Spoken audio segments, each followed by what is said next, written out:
एहतशाम साहब आपसे आगाज़ करूँगी। एहतशाम साहब, ये जो एक फैसला आया जमात इस्लामी और मजलिस वहदतुल मुस्लिमीन के साथ, MWM के साथ, कैसे देख रहे हैं? आमना लाइटर नोट पे तो मैं ये कहूँगा कि वो कहते हैं ना कि छोटी पार्टियाँ गुड्डी लुट ग्रुप होती हैं, इनको किस वक्त क्या फ़ायदा उठाना होता है, शायद इनके लिए बेहतरीन सिचुएशन है। बाय द वे 3 KP की सीटें चैलेंज हो गई हैं जो इनकी थी अपना जमात इस्लामी की, एक वहदत वालों की थी यहाँ सेंटर में और एक आध गालिबन पंजाब में थी।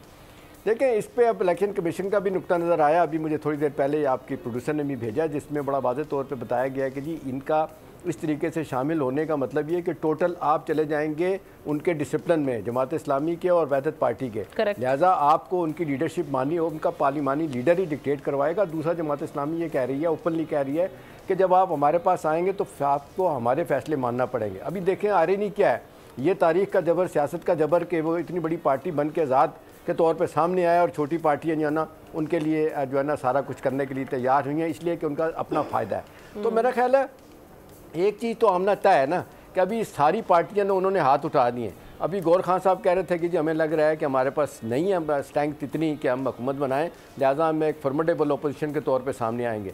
दूसरा, उन्होंने कहा है कि जी उन्होंने भी और अपने अली ज़फ़र ने कहा है कि ख़रीदा फ़रोख्त बड़े पैमाने पर हो रही है, हमारे लीडरों को, हमारे अरकान को जो उनका ख़रीदा फ़रोख्त किया जा रहा है। देखिए अल्टीमेटली इनके लोग कितने रह जाते हैं 93 में से, कितने कम हो जाते हैं, ये एक अलग सवाल है।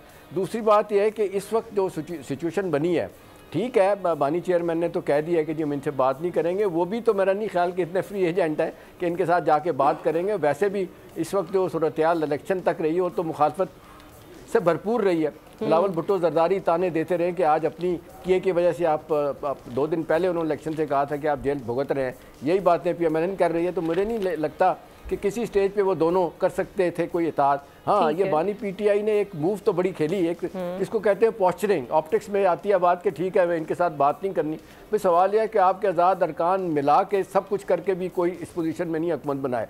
एक आइडियल सिचुएशन जो आमना बन रही थी कि ये जो परसों रात तक की बातें हो रही थी कि मखलूत हुकूमत की तय कर लिया गया, और यानी ये भी फार्मूला किसी हद तक तय हुआ था कि 3 साल पीपल्स पार्टी PMLN और 2 साल के लिए वजारत उज़्मा दे दी जाए पीपल्स पार्टी को।